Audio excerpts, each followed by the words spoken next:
ಹೊಸತು ಬಂತು, ಎಲ್ಲ ಬಂತು ಇಲ್ಲಿಗೆ.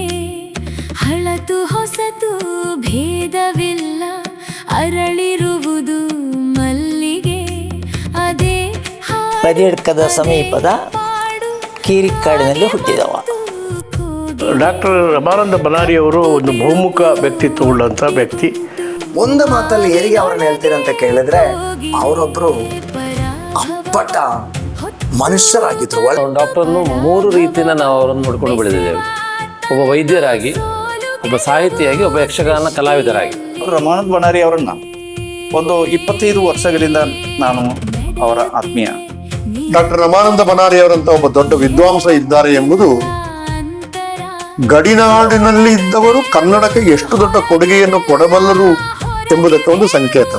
ಡಾಕ್ಟರ್ ರಮಾನಂದ ಬನಾರಿ ಈ ಹೆಸರೇ ನಮಗೆಲ್ಲ ಸ್ಫೂರ್ತಿ ಕೊಡುವಂತಹದ್ದು.